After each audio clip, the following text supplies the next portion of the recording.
Maya was 28 years old, a painter living alone in a small apartment in Chicago. From the outside, her life looked quiet, almost invisible. She did not go to parties. She did not own expensive clothes.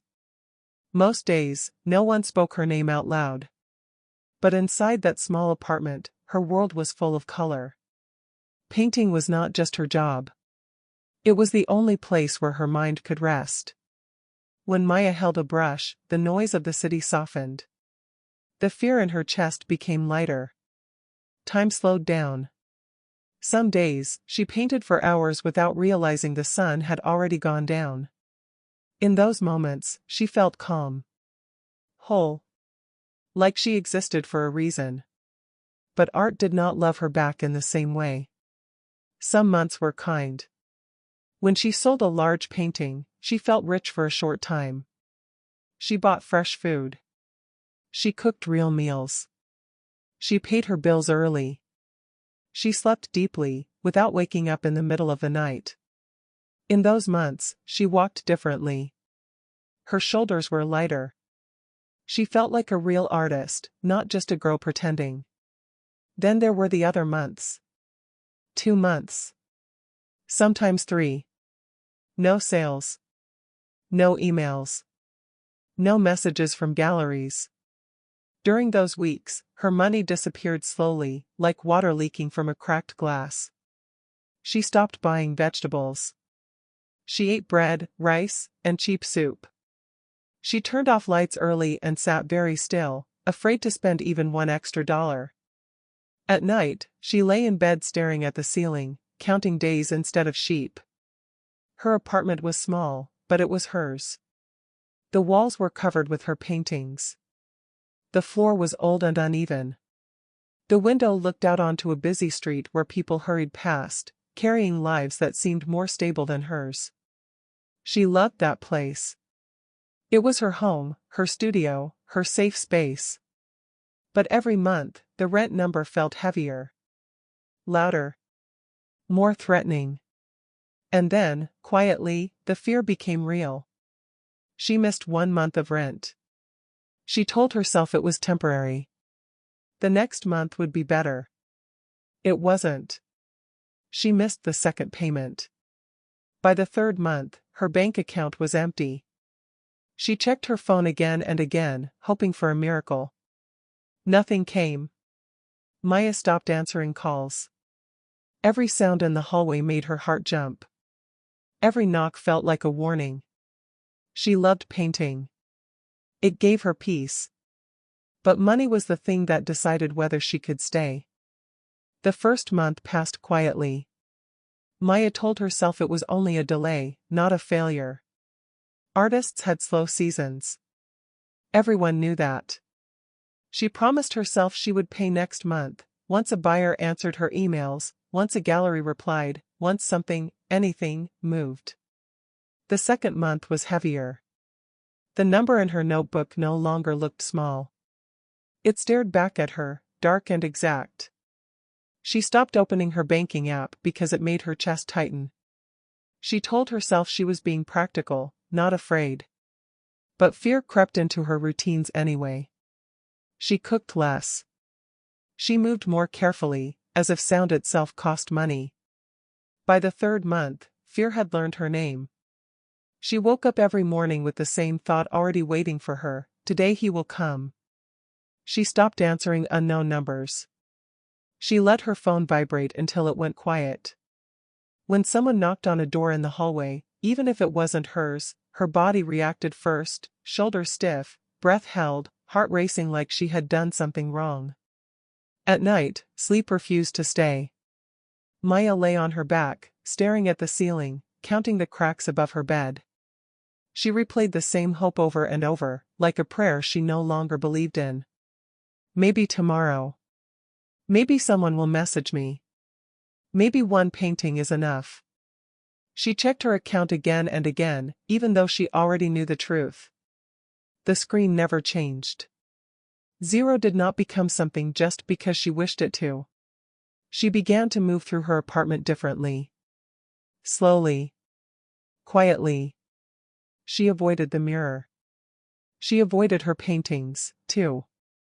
They watched her from the walls, silent witnesses to promises she had made and could not keep. Sometimes she sat on the floor and wrapped her arms around her knees, listening to the city outside. Cars passed. People laughed. Life went on, untouched by her worry. Her landlord, Eric, lived somewhere else in the city. She didn't know much about him. He was quiet. Serious. He never joked. When she had paid on time, he barely spoke to her. Now, his silence felt loud. It pressed against her thoughts. She imagined him standing in his office, checking numbers, deciding when patients ended. The waiting was worse than anything else. Each morning, Maya listened before opening her door. Each afternoon, she froze at every sound. She stopped inviting friends over. She stopped leaving for long walks. Her world shrank to the size of her fear. She told herself she was strong, that she had lived with uncertainty before. But this felt different. This was not about inspiration or confidence. This was about losing the place where she existed. Then one morning, the knock came. It was not loud. It was not angry. Just 3 firm taps, measured and calm. The kind of knock that did not ask, but informed. Maya's hands began to shake. Her mouth felt dry. She stood frozen in the middle of the room, listening to her own breathing. Part of her wanted to hide, to pretend she wasn't home, to disappear into the walls. But she knew that would only make things worse. She took a slow step toward the door. Then another. With each step, her heart beat faster.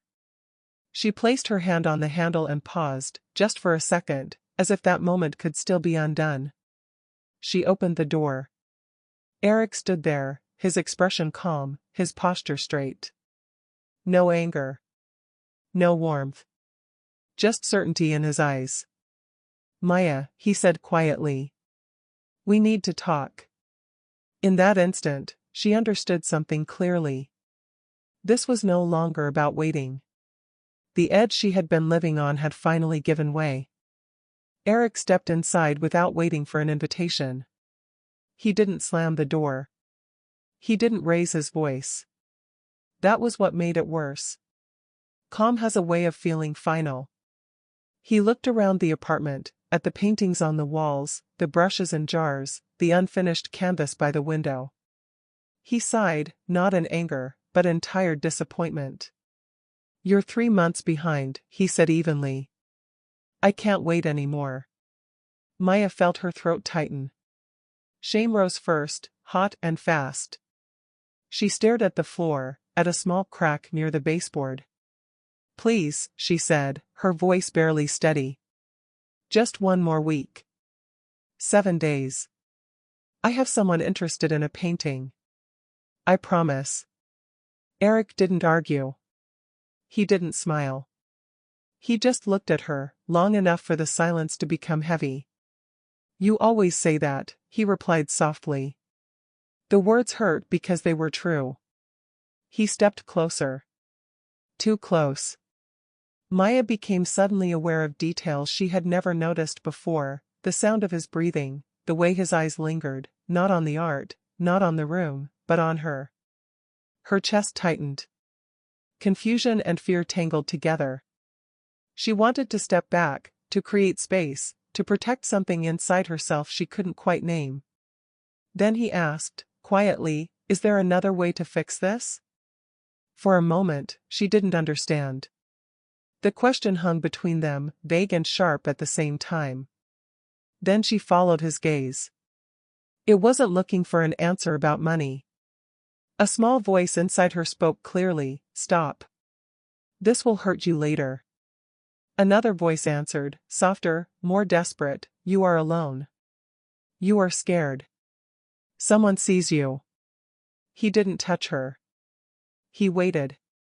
That was the hardest part. The choice was still hers. And she didn't move.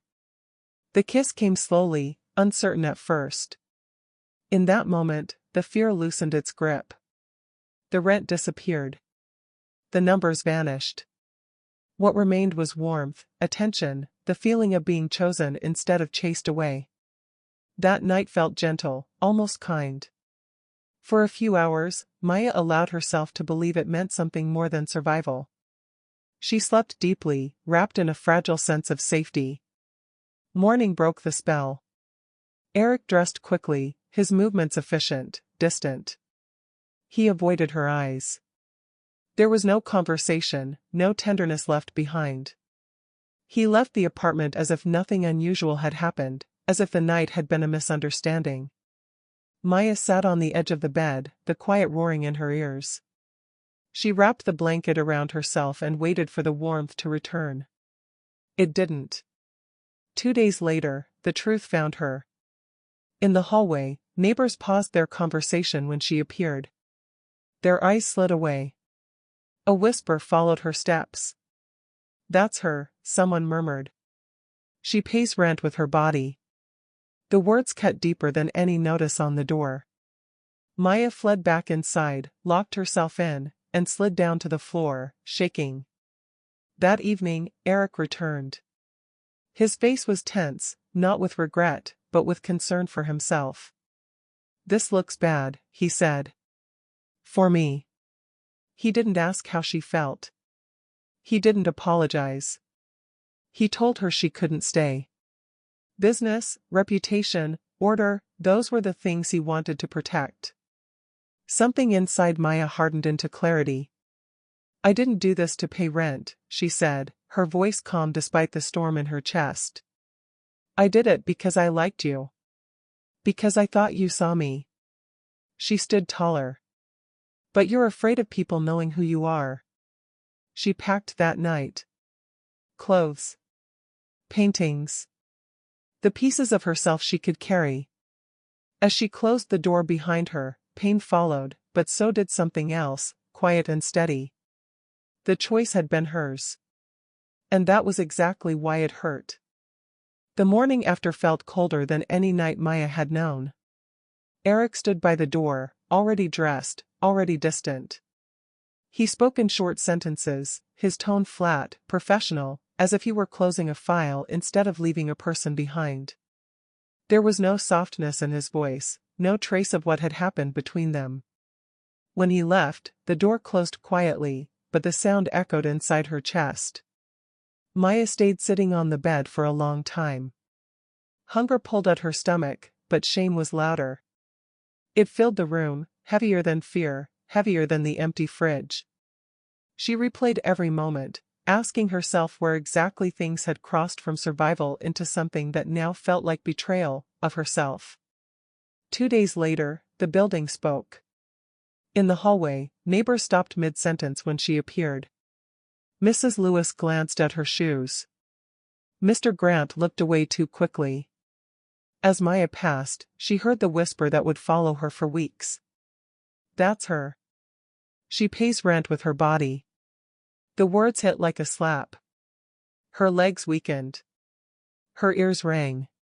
She wanted to turn around, to scream, to ask who had decided this story for her. But no one met her eyes. She ran back into her apartment, locked the door, and slid down against it, shaking.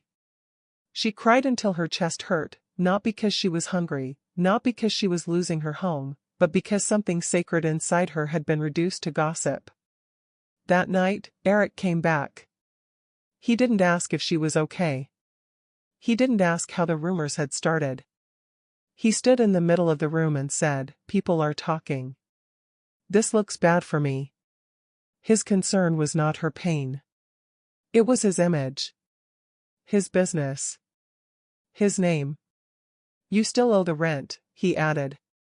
"You can't stay." Maya felt something shift. For the first time in weeks, her back straightened. Her voice did not shake. "I didn't sleep with you to pay rent," she said clearly. "I did it because I thought you saw me as a person." She paused, meeting his eyes. "But all you see is yourself." Eric said nothing. Silence followed him as he left. That night, Maya packed. Not in panic, but with purpose. clothes first. Then her paintings, every canvas that reminded her who she was before fear made decisions for her. She closed the door one last time, knowing she was leaving more than an apartment behind. Shame had tried to define her. But self-respect was louder now. Maya left quietly, before the city woke up. She didn't look back at the building, the hallway, or the door that had watched her shrink. She carried 2 bags of clothes and a bundle of paintings wrapped in old sheets. She also carried something new, clarity. She was not running away. She was choosing herself. Her new place was smaller and farther from the city center. The walls were thin. The window faced a brick wall instead of a busy street. But the rent was lower, and for the first time in months, Maya could breathe.